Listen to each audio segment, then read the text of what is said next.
Yeah, like attractive forces होते हैं, repulsive forces होते हैं. Attractive, you have all these different types. Repulsive is just between the electron clouds. Yeah, and then you have thermal energy that also causes repulsion. Matlab, it's not exactly repulsion like what you have between charges or magnets. It's a thing that will get away. Okay, so gas laws. Now we'll be dealing exclusively with gaseous state of matter. Solids and liquids, you'll study more about solids in grade 12. There's a whole chapter on the solid state. Liquids, well, again, liquids, again, if it's a solution and all of that, like solution scale, you have a separate chapter. Liquefaction, conversion into liquid and liquid to gas and all, बाद में you have surface tension, all of those things. Okay. Yeah. What kind of questions will come on this chapter, like purely theoretical? If you're looking at theoretical, it's going to come on the intermolecular forces, like the few cases that we saw.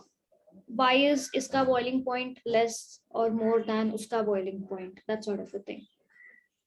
And are there numericals? The weightage of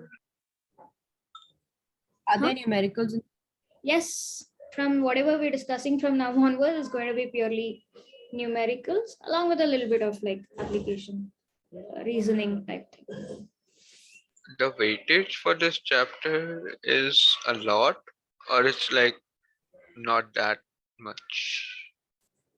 Moderate. You will definitely get like a proper, like a 3 or 4 mark kind of a question from this, but it's not as heavy as organic chemistry or something like that. Okay. Now, gas laws, you have 4 major gas laws. The first one is Boyle's law.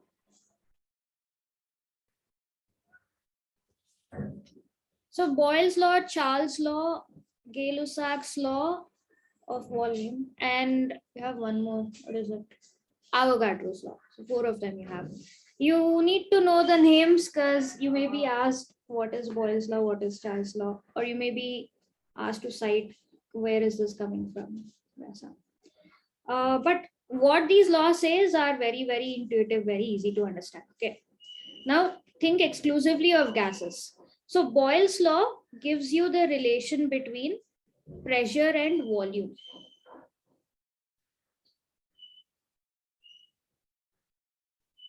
Okay. So gases exert pressure, right? This, do you guys understand? Like, are you able to imagine if a gas is like exerting pressure? Like, imagine you're blowing into a balloon. The balloon expands, there's something pushing against it. That's the pressure of a gas. If you feel the wind on your skin, like that's a gas exerting pressure as it's moving on your skin. Okay. Volume is all of the space that a gas occupies. Okay, it's like volume of a container, a vessel, whatever it may be. Now, what could be the relation between the pressure and volume? So this, you guys only imagine situations and tell me. If I increase the pressure on a gas, will the volume increase or decrease? Decrease. Decrease. Decrease. Okay. Could you repeat? If I increase the pressure of a gas or the pressure on a gas, will its volume increase or decrease? Like, do you mean the air exerts the pressure that an air exerts on an object increases? If we increase the pressure on a gas,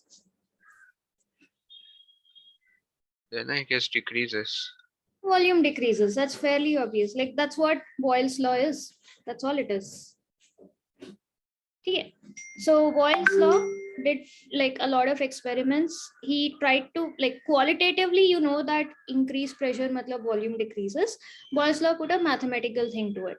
So he found out that pressure is inversely proportional to volume, or in other words, pressure into volume is equal to constant. This is important. This is what Boyle's law states. However, if the pressure on an object increases with the air gives more pressure on an object, the volume increases, right? Of the air, like on a balloon. What? Like on a balloon, Hmm. as you pump more air, it starts to, fill up and blow.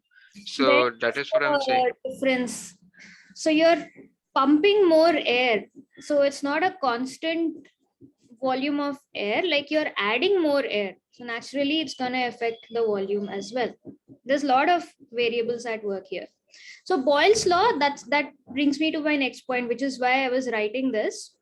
So the pressure is inversely proportional to the volume at constant temperature for a given amount of air, or amount of, not volume, for a given quantity of the gas.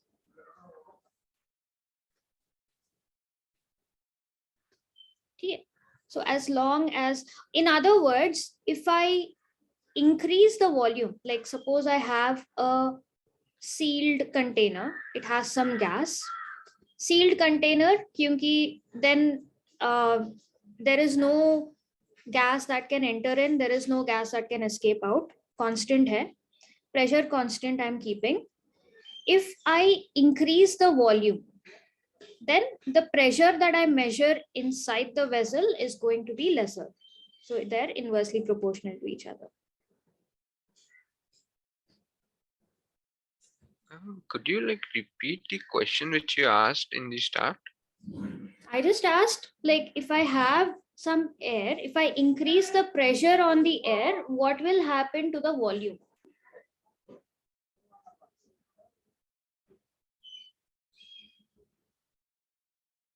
So the volume decreases because I'm increasing the pressure, matlab, I'm bringing the air So more. compressing it. Yeah, compressing it, correct.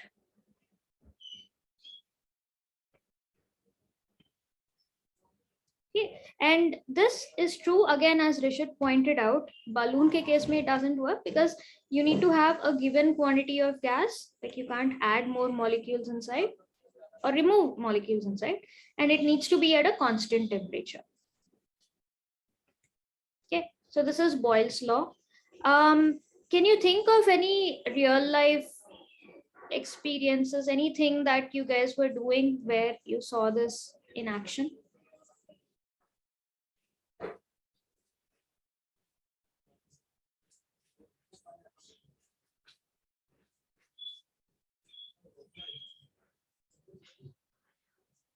Syringe, what are you doing in a syringe? Like when, how do syringes work?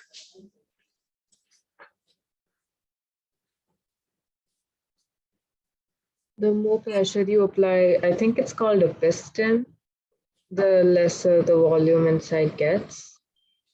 The other way around, you're like, by pushing the thing, you're decreasing the volume, so inside the pressure increases so much that it pushes the thing through the needle.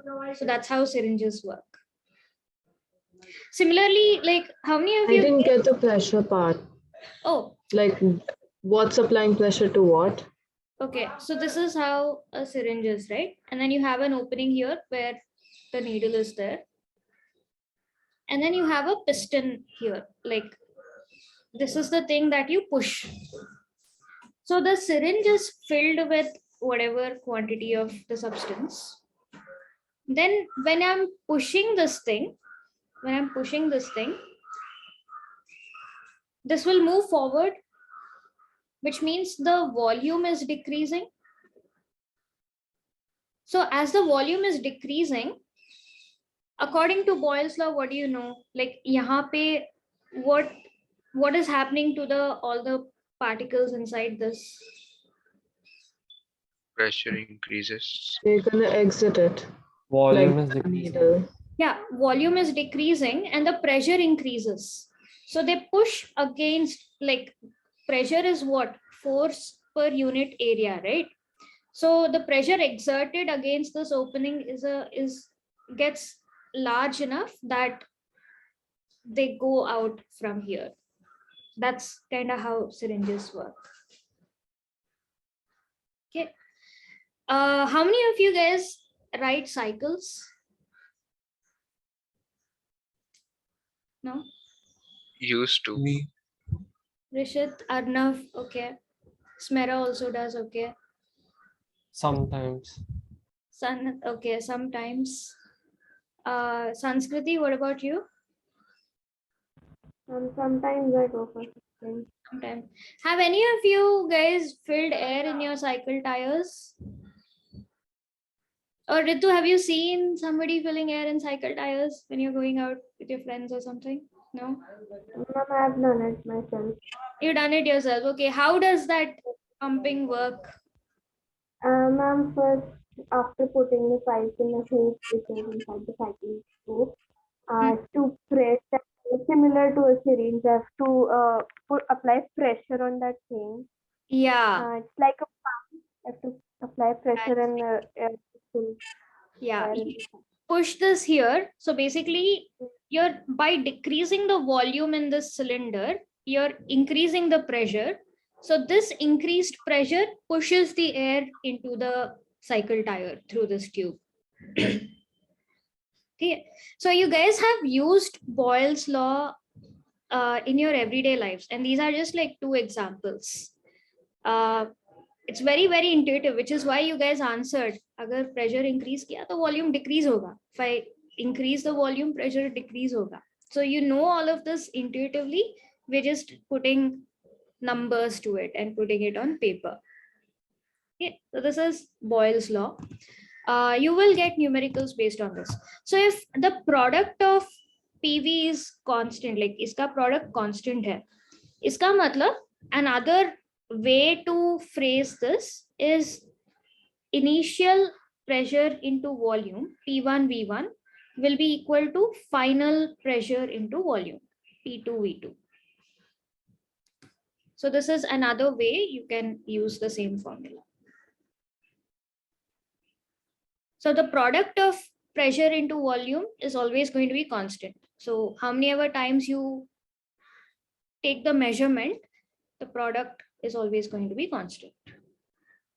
Only thing you need to take care of is the fact that the whatever measurements you're doing should be at the same temperature, and the quantity of the gas, like number of moles, mass, whatever it is, should not change.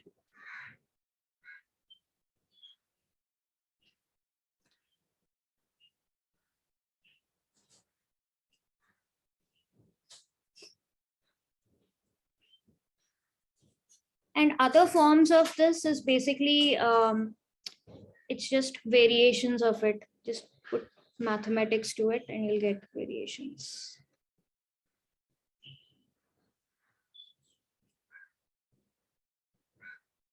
We'll do an example of this and then we'll go to Charles' law.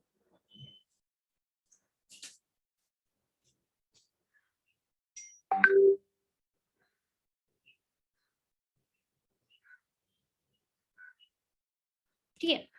So look at this example 5. A balloon is filled with hydrogen at room temperature.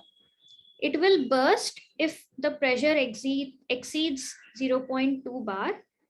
If at 1 bar the gas occupies 2.27 liters of volume, up to what volume can the balloon be expanded? Ma'am, bar is pressure, right? Unit of pressure. So unit of pressure, you can be given bar, you can be given atmospheres, it can be given pascals. You can be given in terms of millimeters of mercury. So these are all different units of pressure.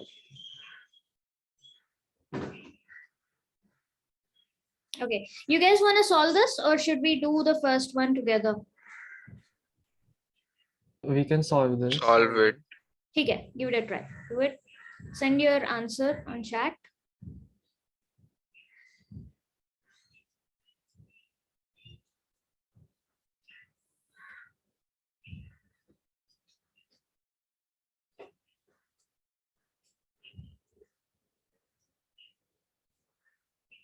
Ma'am, like bar, I don't know, but is it the SI unit?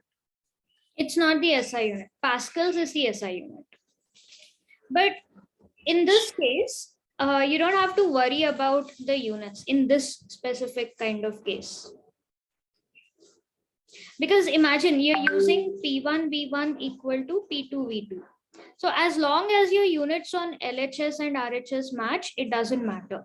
So agar yahan pe, if you're taking it in terms of bar, idhar bhi it should be bar. So just ensure that the units are same on both sides and you'll be fine. You don't have to convert everything into SI units.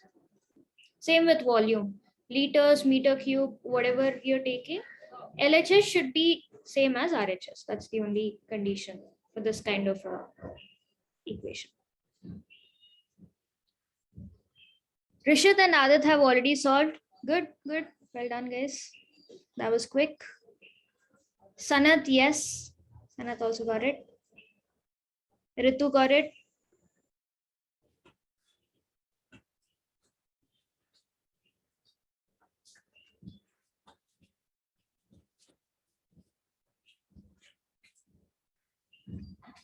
Smira, Kaveri, Arnav, Sanskriti, calculating, got it.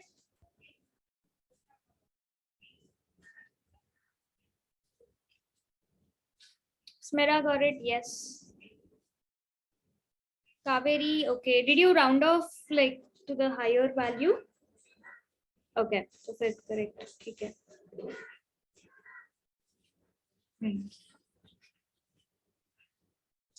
So Arnav and Sanskriti. So if you guys are like if you're calculating, ठीक है, कर लो, करके बताओ. But if you're stuck somewhere, let me know. I'll discuss it here.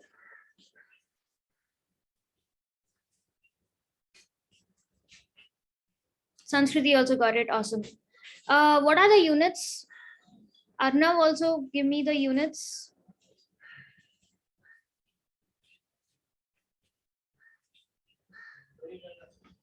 Huh. Correct.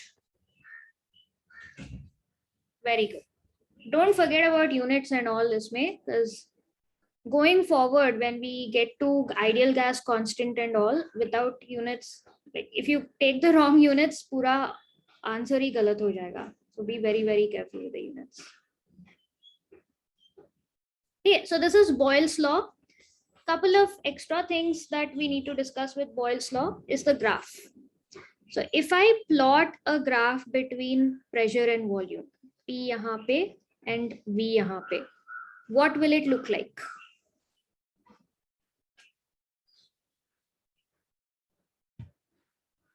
Actually, before doing pressure and volume, if I plot a graph between pressure and reciprocal of volume, 1 by V, what will this graph look like? Linear. Linear. Linear how? Is taraf or is taraf? 1 or 2? Upwards. One. Like one. Upwards, one first one. Correct.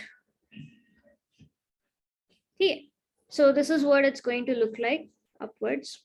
So abhi, because look at it, P is directly proportional to 1 by V, right? Like as P increases, 1 by V should increase. So now if P into V is a constant, how should this graph look like? Downwards. Downward. Yeah, it'll be like linear Yes. downward. Slight modification. So there were like when the values were recorded and practically plotted, it looks kind of like this. So in this case, it's not linear, it is slightly like logarithmic kind of a decrease. Okay, so for different gases, of course, it varies differently, but overall, like at different temperatures, it varies differently. So this is at T1, this is at T2, but overall the shape is like this. This shouldn't go upwards, it goes like this. Now a third graph, just in case, because this is given in your textbook. P versus PV. Pressure plotted against the product PV. What do you think the graph will look like? A straight line because PV would be constant. Yes, product PV is a constant. So it's not gonna change. It's going to be one single straight line. It's the constant. So these are like the three graphs you're likely to be asked based on Boyle's law.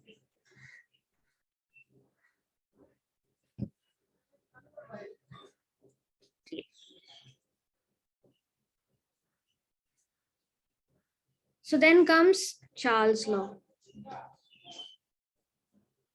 Could you go? Oh, not done yet. Yeah.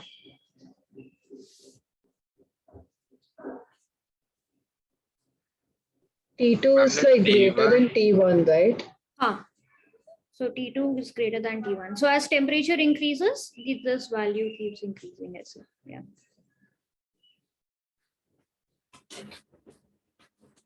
T is the time, right?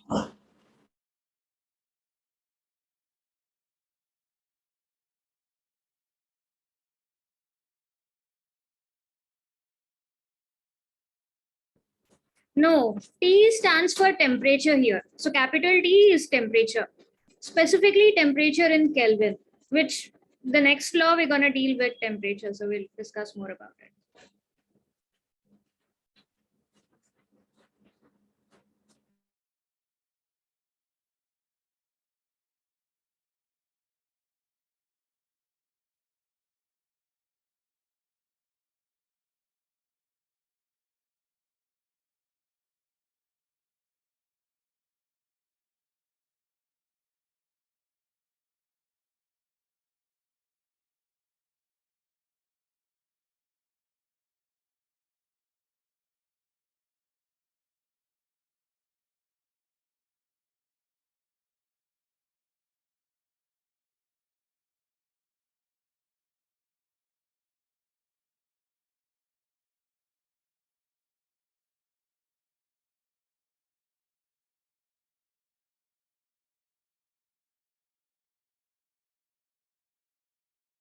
Okay. So T stands for temperature.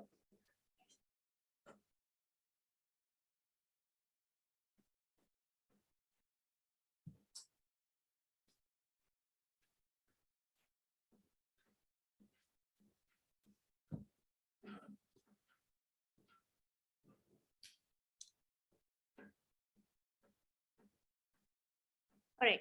Next, talk about Charles' law.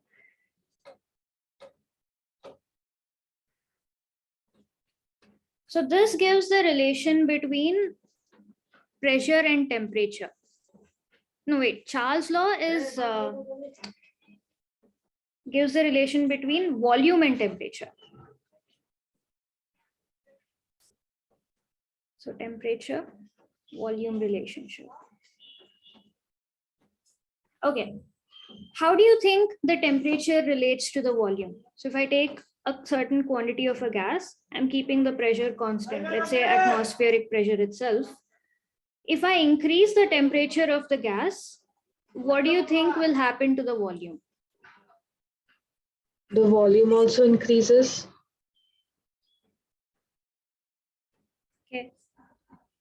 Anybody else? Like, what do you say? Sanskriti, Smera, Kaveri, you guys agree with Ritu or disagree?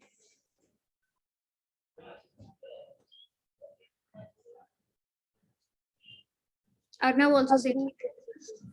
Agree. More the volume, the more the temperature. Sorry, more the temperature, more the volume. Yeah, absolutely right. As you keep on increasing the temperature, the volume also increases. So T directly proportional to V. In other words, oh, Arnav also is giving an application of it. So T by V is a constant. Again, comes with the condition that at constant pressure,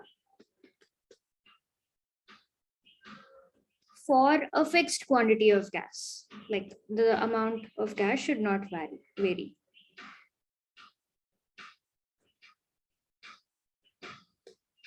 Okay.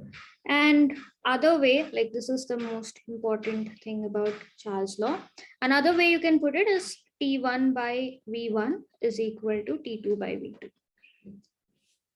So important point here, the temperature that we consider in this scenario is absolute temperature. So temperature T is in Kelvin. If you try to figure out the calculations related to related to this particular law in Fahrenheit or Celsius, it's going to fail. Like you won't get the correct values. So all the calculations, temperature related calculations, in all of these contexts, all of the gas laws, ideal gas equation, temperature has to be in Kelvin. In fact, whenever you do a problem, right, look at the temperature. If it is not given in Kelvin, just convert it into Kelvin. Just use that value. Okay. So applications, like, have you guys seen this in real life, in screen, like TV, anywhere, in your own life, wherever?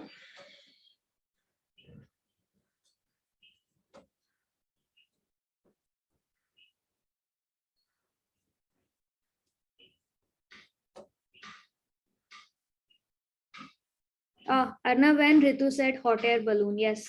Has any of you seen a hot air balloon like being filled up? Like how do you? So hot air balloon is pretty large, right? I mean, like it's not even human sizes. Like I don't know, 30 human sized maybe. It's pretty large. So you can't, like, initially you can deal with it a little bit. You can use your air pump and all to fill the gases. But beyond a point, like if the balloon is lying on the ground, if you want to make it look like a proper hot air balloon, if you want to make it rise, you're going to use Charles' law in it. So you're going to literally pump you're gonna heat, like that's what, like you have the fire that lights it up, right? So that is one thing. Working of a hot air balloon also uses Charles' law. So this is a little, like, it's not very direct. How this works is, all of you know hot air rises. Agrees? Yeah, its density decreases, right? Correct. That's what. So rises matlab colder air is denser, hot air is less dense. So hot air settles upwards, cold air is downwards. So rises because less density. Why does hot air have less density? So what is density? Because its mass is heavier. Huh? What is density equal to? Formula kya hai? Mass upon volume. Mass by volume. Mass by volume. Is mass changing? Like if I have a hot air balloon, whatever air is in there, like utna hi mass rahega, right? So mass is constant. Volume. Now when I heat this hot air balloon, like when I start that fire, get it hot, what am I doing to the volume? You are Increasing it. Increasing it. I'm increasing the volume. So if denominator mein volume jo hai, if that's increasing, what is happening to the density? Decreases. Decreasing. Yes. And because density decreases, ends up rising. So that's why hot air balloons use hot air, because by increasing the volume, you're decreasing the density and the balloon starts rising. Okay. Yeah, so that's like the most famous application of Charles' law. Okay, so let's talk about the graphical representation of Charles' law. Again, just like what we did with pressure volume, we look at temperature volume gas. temperature on x-axis, volume on y-axis. What would be the graph? What would the graph look like between volume temperature? Straight line constant. Straight line, constant, directly proportional SI. Okay, so at different pressures, it always starts from the origin. So it kind of looks like this. The slope of the line basically varies with pressure. So as pressure increases, the slope decreases because it's got an inverse volume with relation with volume. So this is pressure, this is P2, P3, P4.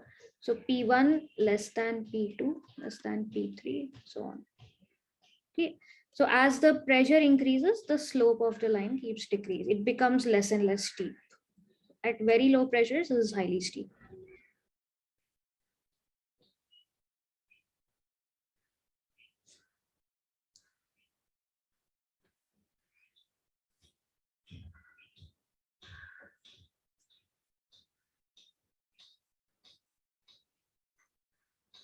Ma'am, Hmm. hot air rises because it has less density, right? That is what you wrote. Yes.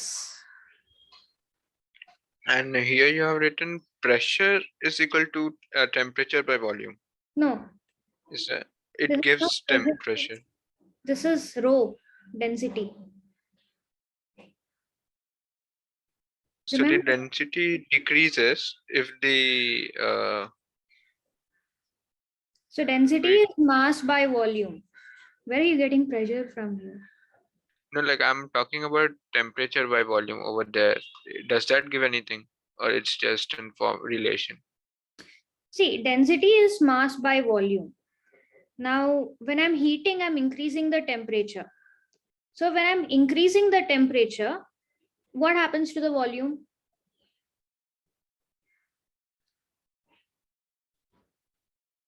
Decreases. Decreases or increases? What did you say?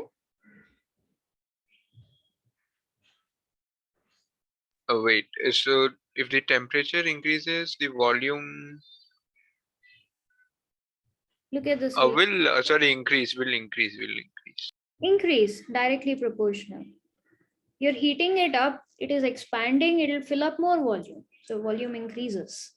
So volume increase हो रहा है मतलब overall density क्या होगा?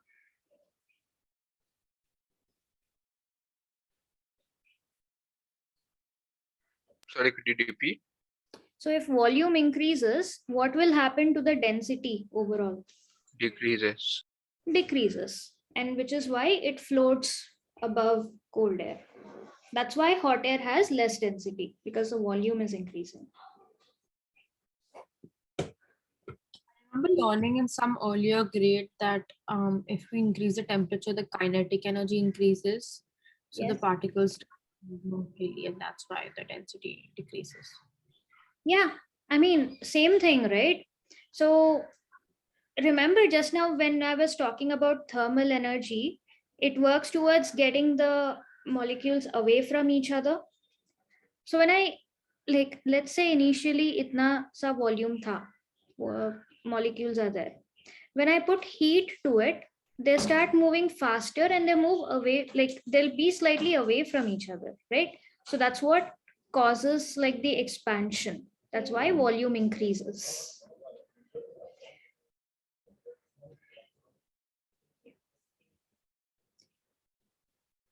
So, fun fact, it was from Charles' law that we got to know, or, like we kind of established a relation between degree Celsius versus Kelvin scales of the temperature. Okay. Any of you were curious, like Fahrenheit, like why do we have 3 different scales of temperature? Like what's the relation between Celsius, Fahrenheit, and Kelvin? You must have seen the meme, no? Like the fun, like image describing the 3, this thing. In Fahrenheit, I don't remember it. no? Okay. I So basically, remember you telling us that like Kelvin was the scientific one. One of them was like based on water, like when it boils and freezes, and Fahrenheit was just random. Fahrenheit was not actually random. Okay, so it becomes clear when you compare 0 to 100 in each of these things. So 0 degrees Fahrenheit versus 100 degrees Fahrenheit, it was based on weather, what is comfortable for humans. So that is why for us Indians it doesn't really make sense. But when you look at cold countries like Germany, UK, US, all these places where the range is, snowy, cold to decently hot, warm, for them, so Fahrenheit was an inventor, it was not a scientist or anything. So obviously there was a need to measure temperature and all of that, right? So Fahrenheit in a particular year, he took the temperature of the coldest day ever and the warmest day ever. And then we were like, okay, coldest to warmest, he assigned all of that 0 to 100. Celsius was based Could on, you go back? you yet to note down something, Rishit? But what if there was Yes, a ma'am. hotter day than that?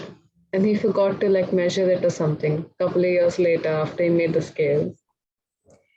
I mean, if it was like few years Just after, increase the scale, I guess. yeah, like if it was a few years after, it didn't matter. Then he went to like, okay, it's 100 degrees Fahrenheit that way. But when he established the temperature, over the course of a year, he measured and then he put values of, okay, this is 0, this is 100. That is why when, like, if at all any of you have like relatives or someone in the US, and if you're talking about temperature, that makes sense. Like 90s, they're like, oh, so hot. 50s, 60s is where like they're pretty comfortable. And then lower, like 10 to 20, 30, that's like extremely cold. Celsius, what is 0 degrees C versus 100 degrees C? You're familiar with this range of temperature? 0 degrees is like kind of cold, I guess, and What is the 100 significant degrees make values? it like very boiled. Yeah, so water, when it becomes a solid, freezes into ice is 0 degrees Celsius. When it boils into steam, boiling point of water is 100 degrees Celsius. So when Celsius was doing temperature, he had, again, science lab, like all of that in mind, which is why he established the scale. So water is the most common substance available around. So 0 degrees, when it, so this is like freezing point of water, melting point of water to boiling point of water. That's how we established the scale. Now comes Kelvin. So Kelvin, 0K, 100K doesn't really make sense. Where did this come from all of a sudden?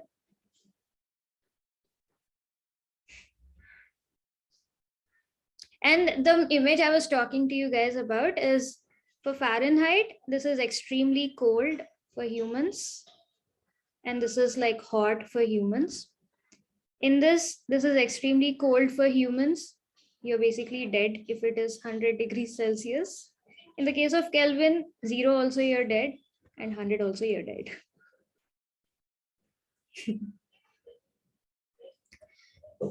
So where Kelvin scale has come from and why do we stress, like why do we always use Kelvin when it comes to scientific calculations, energy calculations, gas laws, all of these places, is it is directly related to the motion of atoms. Okay. So temperature inherently, any temperature of matter, matlab how fast the atoms are moving, right? So basically at 0 degree or degrees, at 0 Kelvin, nothing moves. There is no vibrational energy also, like absolutely zero energy. Theoretically, because practically speaking, 0 Kelvin is impossible. So people have tried to get to 0 by, like, you take a gas like helium or something. First, you cool it using natural methods. As time passes, you like not only do you reduce the temperature, but you also start compressing it so that the temperature eventually comes to 0, but it has never come to 0. Like the lowest ever temperature people have gotten to is 0.015 Kelvin or something like that, close to it, but never absolute 0. But theoretically speaking, all motion stops at 0 Kelvin. It is directly related to whatever energy the atoms have. Now, how do you figure out the relation between like Celsius and Kelvin, like the scales that we already have? Do you guys remember what is the conversion factor between C and K? Ma'am, I had just a small doubt. So even in Celsius, you will die either way in 0 Celsius or 100 Celsius, right? 0, you won't die. It's just really cold. I mean, snowy places exist. Greenland exists and people live. Okay, yeah, okay. 0 might not, but in Fahrenheit, 100 you will survive, but 0 you will die. 0 also you'll survive. Fahrenheit is completely based on weather and like human existence. But if 92 is like normal for them, 0 must be very, very, very cold, right? This is a snowy day. This is a day in summer. Okay. Now coming back to the topic at hand, do you guys remember relation between Celsius and Kelvin? Smera, Ritu, Adit have already started answering. So in order to get to Kelvin, you basically take the Celsius temperature and add 273. Yeah, 0.15 if you want to be like excessively accurate. Yeah, this is the scale, right? How did this relation come into picture, or who found out, or what is this all about? So this comes from Charles' law. Okay. So remember, like Charles' law, Charles was the person, his full name is Jackie Charles, French. So he established a relation between temperature and volume, right? So as you increase temperature, volume increases, which means the opposite is also true. As you decrease the temperature, volume will keep decreasing. So what happened is, for every time he decreased the volume by, the temperature by 1 degrees. Like suppose he went from 35 degrees C to 34 degrees C. Like every time he decreased the temperature by 1 unit, he observed that the volume became 1 by 273.15 of the volume. And that's a pattern he kept observing every single time, like 34, yeah, and then 34 to 33, then volume also decreased by 273.15 units. Then 33 to 32, again it became divided by 273.15. Okay. So practically speaking, he made these observations, and by extrapolating the graphs, when volume went to 0, like as he kept decreasing the temperature, let me use a different color. So as he went decreasing the temperature, volume also kept decreasing. So theoretically at 0, the temperature went all the way to minus 273.15. So that, like, just to maintain the scientific calculation, and also because you can't have negative temperatures, right? You can't be like minus 3 into 5 joules of energy or whatever. Like in that context, negative temperatures doesn't make sense. So he assigned, okay, so this is going to be 0, and he called it like 0 Kelvin. And from then on, all the calculations have been like, we use the Kelvin scale of temperature to do the calculations in this context.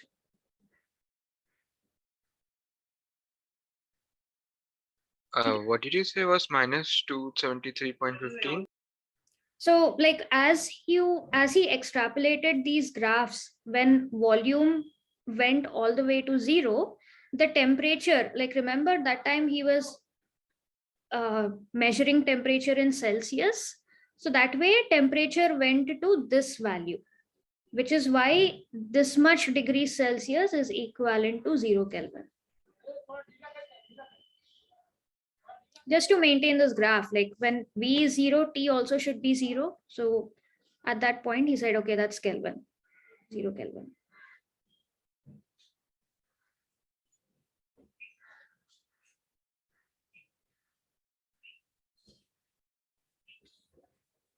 Yeah, so this is the new scale, Kelvin scale. That's how you basically got it. Yeah, significance of Charles' law, like we observed. So basically, if you keep heating it, the thing is going. That's why if you have a balloon, don't put it near like hot places. Otherwise, that balloon's gonna burst because slowly the gas inside is gonna expand.